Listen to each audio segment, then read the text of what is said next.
You're listening to Two Bobs, conversations on the art of creative entrepreneurship with David C. Baker and Blair Enns.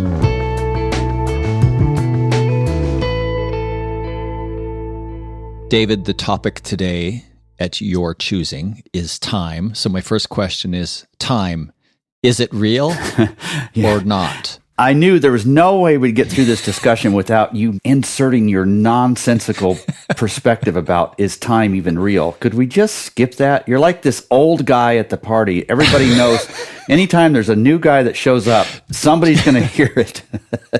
Do not talk about time or diet around Blair. Right. You won't be able to shut him up after that. Yeah, but time is real.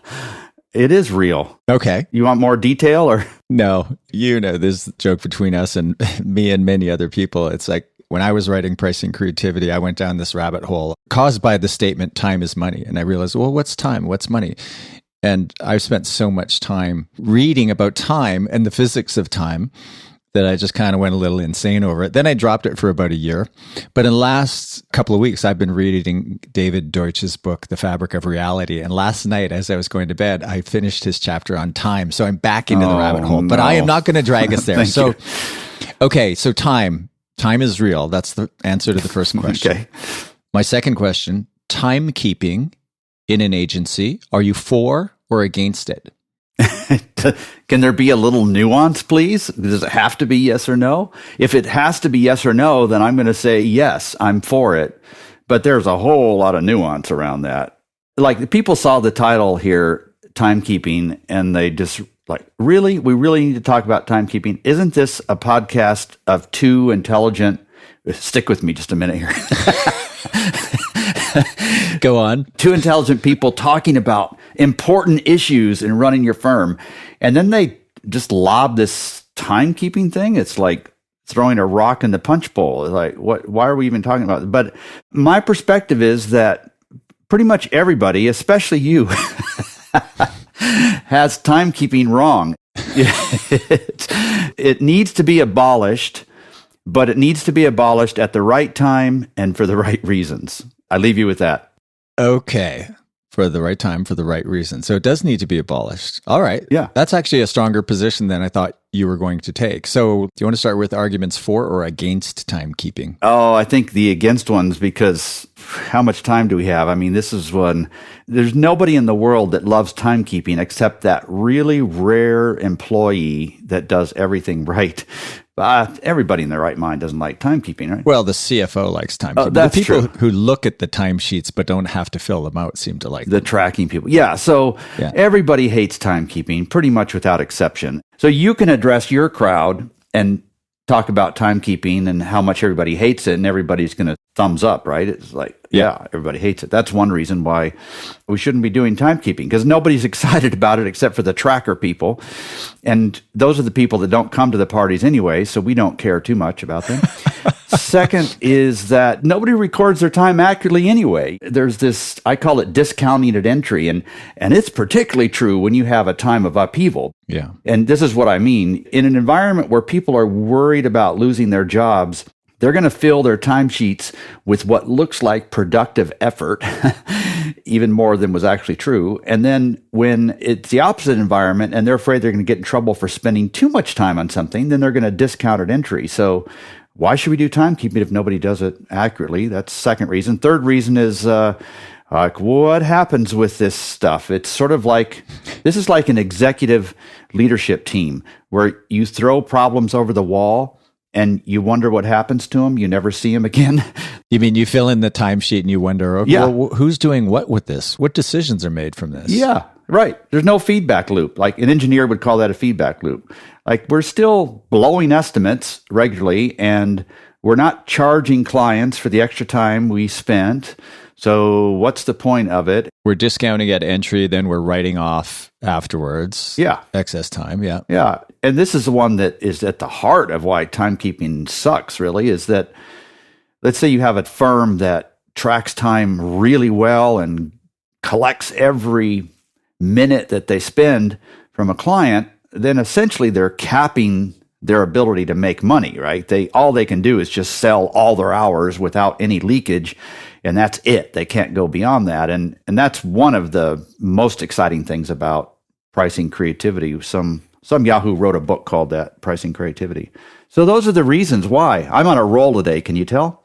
So just to summarize your 4 arguments against timekeeping, everyone hates it except for the people who don't show up to the parties, right? The trackers. People don't record their time accurately. And I think I've told the story before about I had a client who said, yeah, we got rid of timesheets because one of my partners is adamant that timesheets are lies. And one of our company values is we never lie. I love that. That's great. So they don't record their time accurately. There's no perceived feedback loop. It's like, I'm filling this out. And it's like, who knows where the information goes or what people do with it. And it caps your ability to make money at this point where all you can do is sell hours. You can't transcend that idea of selling hours. Right.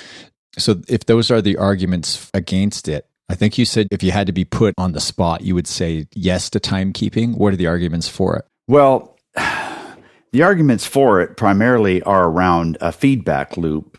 And I love the higher principles associated with pricing methods, the kinds of things that you talk about. But my objection to that is really where it falls in the process. So you have all these firms who hate timesheets and are drawn to the idea of making money, but they don't solve the basic problems first. They aren't even getting paid for what they're doing yet. And my perception of the issue is that if you don't solve that first, then you are seldom going to effectively implement better pricing methods, because what you're really doing is closing a gap that should be closed in other ways. And just, honestly, if we step back from this and say, all right, is there a relationship between timekeeping and profitability? Great question. I'd say no. At least I've never discovered one. Some of my clients who are religious about timekeeping aren't making a lot of money, and some of my absolutely most profitable clients don't do any timekeeping at all. So I don't think there's necessarily a connection there, but it's worth thinking about what are some of the basics you need to do. If you're going to aim to run in the Olympics, there are some things you need to do first. So anyway, that's kind of the point. You and I have a mutual friend who, a while ago, he said to me, hey, I'll bet you if you just track where you spend your time, Blair.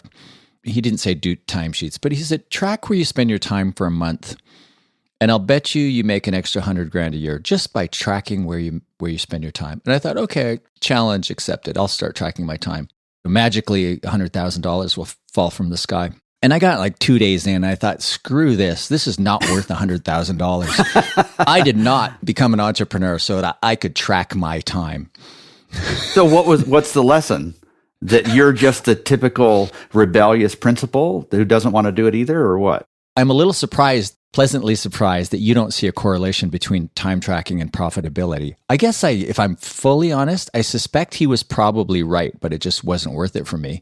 But if I think of an unprofitable firm out there who is not doing the basics right, I think that advice would probably apply, would it not? If you're not even profitable, if you're not getting the basics right, start by tracking your time, and maybe there's some information in there that will cause you to make some very obvious decisions that will help steer you towards profitability. Right.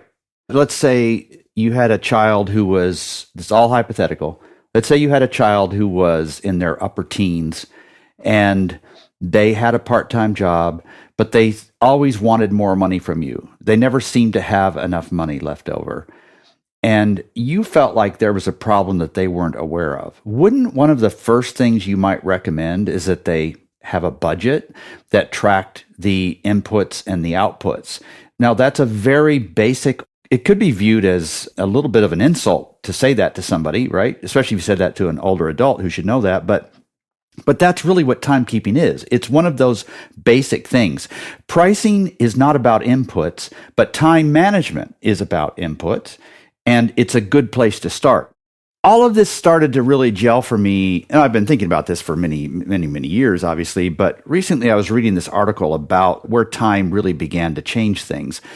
and society. So if we get past all this COVID stuff, and then if the world heats up and we're all gone at some point, and then somebody from Mars comes, I made a lot of assumptions in there, just so you know. Wow. Keep going. Yeah.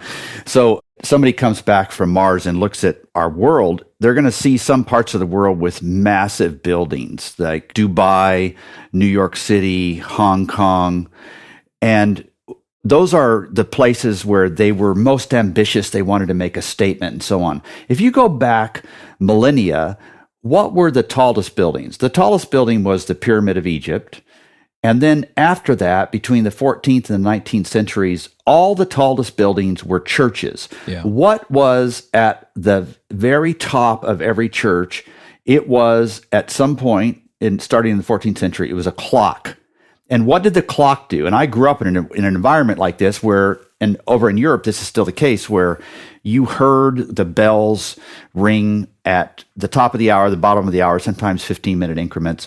That's what regulated commerce. It's what enabled people to organize society. And it's what actually, in part, just in part, helped bring in the Industrial Revolution where we had all of this happening.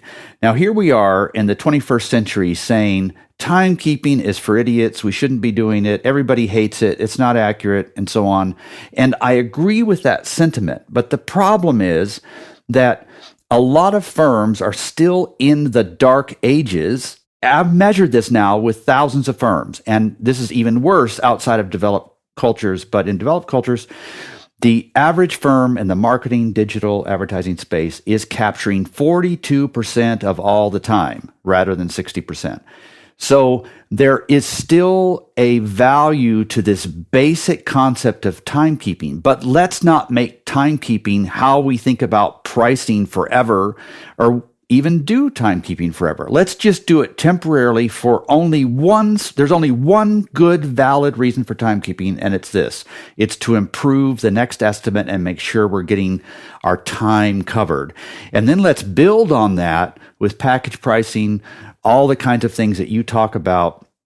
But let's not try to run before we can walk well. That's the heart of what I'm trying to say. I love that you say use timekeeping to improve the next estimate. I think that's the right way to think about things. And instead of trying to make sure that the job that you're currently working on that you've already scoped and priced is accurate, you take that feedback and you roll it into the decisions that you make in the future. Right. Otherwise, you use it as a weapon, and then nobody likes it. They feel like they're being judged by it. If you have a manager who has to look at somebody's timekeeping records to determine if anybody is good or efficient or creative, that's a lousy manager. I mean, that's just not even necessary. And if we use it as a weapon like that, then people don't have any incentive to be accurate. Let's just say, hey, whatever it takes, it takes. Don't worry about it. Let's just track it and then check ourselves against whatever the estimate was. And then let's let this feed our pricing methodologies so that we can get even better at this. I want to flip this around and ask you a question. And I think I know the answer to it, but I'm not positive. You would say that good pricing methodology would, in quite a few cases, not correlate with the hours. In other words, let's say somebody has in their head a $200 an hour rate for the firm, and they look at how many hours it took, and really they got paid more than the hours it took. That could, in some situations, be very fair to the client and very fair to the agency. You wouldn't say necessarily that it would ever be fair for the agency to not at least get paid for their time, would you? Generally speaking, no. The idea, if I'm understanding you correctly, is that we're using time to better understand our cost, not to set our price. But when we're doing an analysis of the prices that we have been paid, we want to make sure that the prices that we are commanding more than cover the cost of our time. So you could convert this to an average hourly rate or bill rate or something. And you could have this target of, of every hour that we're spending, we want to make sure that across the firm, we're getting more than X per hour on that. My observation, it's really hard for a firm to do that cost management thing with time and money and then not really resist the urge to factor it into how you set the next price. Right. Does that make sense? It does, yeah. I don't have the answer to that one. I don't. I completely understand what you just said, and I think it's true. You and I would agree that the ultimate goal would be for a firm to seldom, if ever, track time and be making good money and be doing really exceptional work that delivers value to a client. We would both agree with that, I think. But along that way, and I don't want to speak for you next here, but along the way to that goal, I think it's okay in certain, and I've listed 4 of those cases, I think it's okay to track time temporarily for the right reason. You're listening to Two Bobs, conversations on the art of creative entrepreneurship. Your hosts are David C. Baker, author, speaker, and advisor to owners of expert firms, and Blair Enns of Win Without Pitching, the sales training and coaching program for creative entrepreneurs. For more information, go to twobobs.com. If you find this podcast helpful, please help us by telling a friend and rating us on iTunes. Thank you. Now back to David and Blair. Let's talk about those 4 right reasons. What's number 1?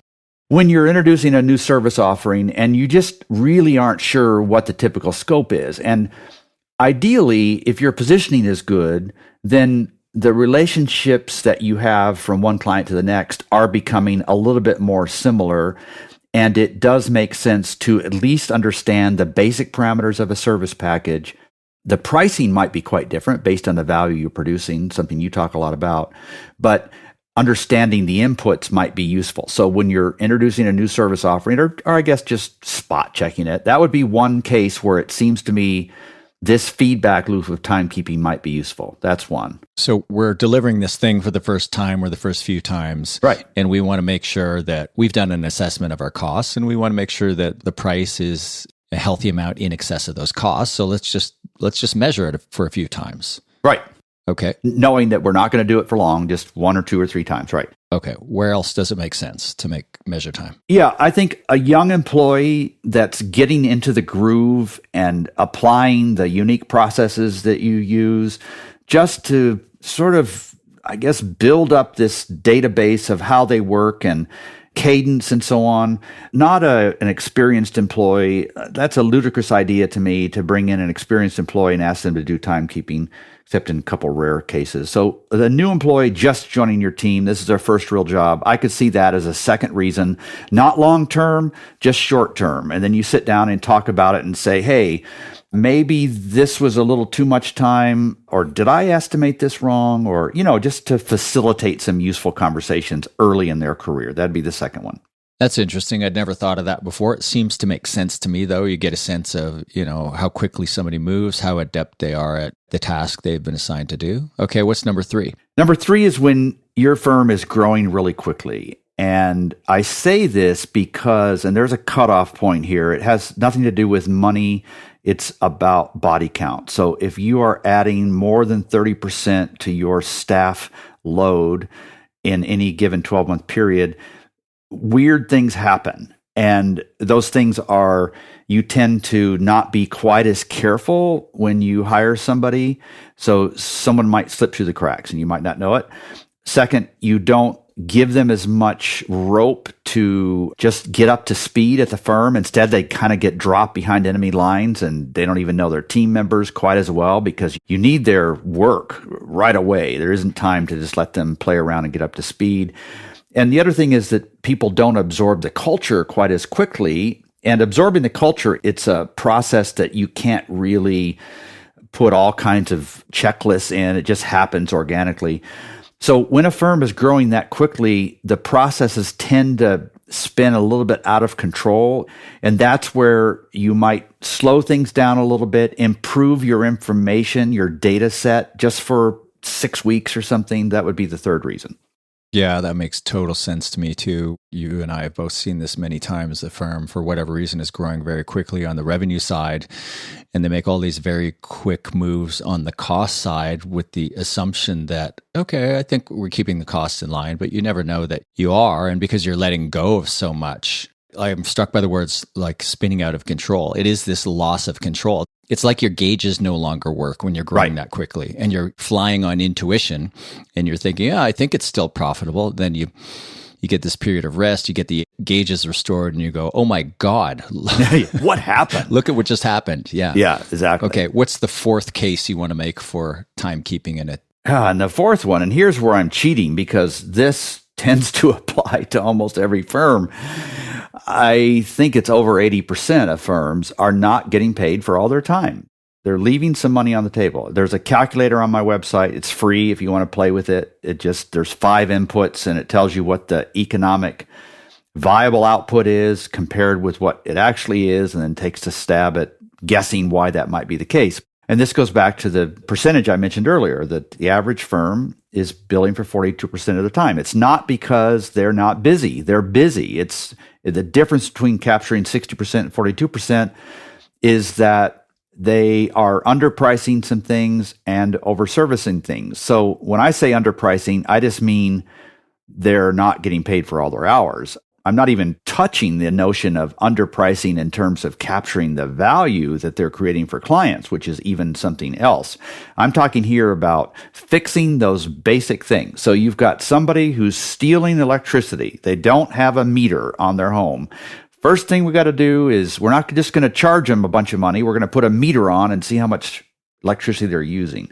So that would be the fourth reason why you do timekeeping. But then it's just, you keep measuring it. And then once you've got the problem fixed, then you drop it again. And believe me, the cool thing about this is that almost all humans are willing to do something temporarily for some big gain. And the big gain is, I don't have to do timekeeping anymore. Yeah. Oh, what do we need to get there? Well, we close our utilization gap and then we stop again. And everybody is so happy they don't have to do it. I mean, I don't track my time. Well, we know you don't track your time. You just admitted it to the entire world. But I want to push back on this a little bit. Okay. Tell me where you're wrong. Go ahead. Let's say you come into my firm and you do a total business review and you say to me, Blair, look, you're only in Blairtopia, Blair America Industries. You're only capturing 42% of your time. You're only billing 42% of the available time. And I say, yeah, but look here, David, I'm billing it at $1,000 an hour. Do I still have a problem? Yeah. Well, yeah, you're just throwing hypotheticals at me. Yeah, that is absolutely true, but it just isn't usually the case. The firms that have a utilization problem also have a utilization problem at a pretty low hourly rate. In other words, if their hourly rate really captured where they should be in the marketplace, they'd have an even bigger one. When I start figuring this out with a firm and I ask them what their hourly rate is and they say, we don't have one, we don't bill by the hour, yada, yada. And I say, okay, well, let's just assume one. Let's assume somewhere between 160 and 200, okay? That would be a good starting place. And they still have an issue. So, yeah, it's a point that doesn't have a distinction, but I appreciate you trying to push me back on that. I'm a big fan of AGI per FTE, which is a metric I got from you, adjusted gross income or agency gross income. What do you prefer? Your definition of agency gross income is different than adjusted gross income, is it? Yeah, it is. AGI stands for agency gross income in our world. Adjusted gross income is a tax term that's a much lower number for any given firm. Okay, so define agency gross income. That's the total of the fee plus the markup income. So when you pull out cost of goods sold, that's anything purchased on the outside, specifically tied to a project. So it doesn't include any salaries. So for the most part, it's fee income plus any markup, and markup seems to be, it's not as big a thing as it used to be in some firms. So AGI per FTE, FTE is full-time equivalent employees. So you take your head count, you take your revenue divided by your head count, and you come up with a number. And in your world, you once said to me years ago, the threshold of respectability is about 160,000 in AGI per FTE. Mm-hmm. Is that still a number that you would use? It's gone up a little bit. It's more like 180 now, but yeah, that's very close to it. And if you look at a firm that's delivering that sort of fee billing per full-time equivalent employee, you can almost bet that they have a utilization problem as well. So if we want to fix that. If they're below that threshold. Right, exactly. So if we want to fix it, we've got to get data somewhere, and it starts with timekeeping. So to your point of saying everybody can do something temporarily, and if you kind of gamify this and say, listen, we drop below a threshold of something, everybody's doing timesheets, right. We get above that threshold, you're no longer doing timesheets. The threshold that I like is that AGI per FTE. It's basically revenue per head count. And so just taking your latest number here of 180, it's basically, if we get a month where we're below 180 in AGI per FTE, It's back to timesheets, everybody. Right, exactly. What do you think of that? Yeah, I think that's exactly the way it should be. And then if you have a couple stragglers who don't want to do timesheets and say, all right, we're going to have pizza. Oh, of course, this doesn't work now, right? But we're going to have a pizza party Friday if everybody does their timesheets. It's like freaking Fred didn't do his timesheets again. No pizza because of Fred. Right. So public shaming. Yeah. So you've got basically a hierarchy of how you enforce temporary timekeeping, essentially kind of a ladder. And some of these things are... Starts simple and then somebody dies. Walk us through. You've got like between 8 to 10 different steps here on this ladder of how you employ timekeeping temporarily. So where do you start? All right. So you start by just communicating the purpose and policy really clearly. And this is where it's so critical to explain to people, listen, we're not going to beat anybody over the head. If it takes you longer to do something than we thought, it's almost certainly a problem with our estimating. All we want to do is we want to improve future estimating. So please help us out here. That's where it starts. So it's management to improve rather than management to prove. Improve over time. Yeah. Rather than... Yeah. Okay, gotcha. Good way to say it. Yeah. Next would be, let's make sure that everybody does it. Wink, wink, looking at the principles. Because the higher up you are on the ladder, the least likely you are to do it. And everybody notices that. This is where we get into the fun where the principal says, I just don't have time to do it. The principal has his or her executive assistant do it, which is making shit up all the time about where they spent their time. And everybody knows it. It's like, Yeah, okay, we're all everybody doing timesheets. You're not doing it. We know you can't stand it. Right. Yeah. If that doesn't work, then throw the problem back to employees and say, all right, parenthetically, I sound like an angry old white guy, don't I? And the world does not need more angry old white guys. But you say to them, okay, I'm an angry old white guy. I don't want to be mean here. So it's in your best interest to solve. This is sort of like saying to your two kids, all right, you two work it out. Because if I have to step in, it's not going to be pretty. So you all work it out. Yeah. Here's a sharp knife for each of you. I'm locking you in the room. Yeah. Figure it out. Right. If that doesn't work, then maybe try a little peer pressure where envisioning that you're back in your facility again, then there's this Post-it note on the exit door that says, the people who didn't do their timekeeping this week yet are these people. That doesn't work. The reason you're not getting pizza, Yeah, these people. Right. It's Joe again. If that doesn't work, then maybe some sort of, I don't want to go through all these just step by step, but in the end, there's a public hanging in the square, right? Yeah. So it's a head on a pike. A head on a pike. And if they know that you're willing to do that, then it's never necessary. And you could, because I really would rather people just have some fun with it. And really, if folks understand that it's temporary and the only purpose is to improve the next estimate, you're not going to have a problem with it. Whoa, what do you think, Blair? Do you feel better? Was that cathartic for you? I feel better. I kind of wish you at some point had admitted that you hadn't thought about timekeeping as intelligently as I have over the years, and you'd like to make a public apology. I'll let you think about that, and we'll wrap it in at the end of the episode when it airs, if that's okay. I'm not going to invest that much emotional energy into a topic that isn't real. That you don't care about, right? I'll finish David Deutsch's book and circle back with you and let you know if he's convinced me time is real or unreal. So you've gone through some arguments against timekeeping. You've made the point that you haven't, in the over 1,000 firms that you've worked with, you haven't seen a correlation between keeping time and profitability. You talked to us a little bit about the history of churches being the tallest buildings and how essentially commerce wasn't... Was that your point? The tallest buildings were essentially clocks so that the world could function? Right. What the hell was your point on that? Yeah, exactly. And next time, try listening a little bit better.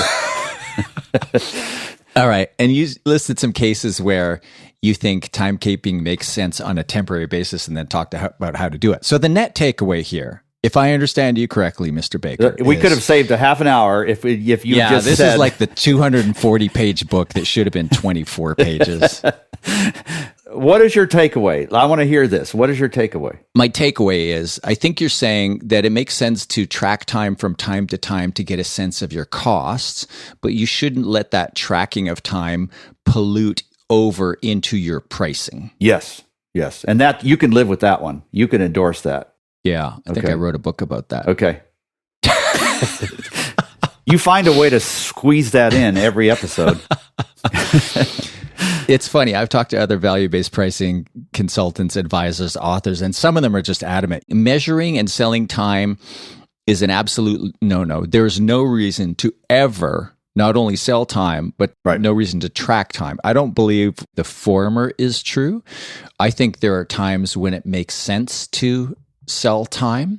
And I think the reality of the audience that's listening here who are dealing with some of the larger advertisers or marketers in the world is, if you want to do business with some of these organizations, and some of them I wouldn't personally choose to do business with, but that's your prerogative. If you want to do business with them, there's certain services that you're going to have to sell at an hourly rate, which seems to imply that if you've got to sell hours in some cases, it makes sense you're going to have to track time in some cases.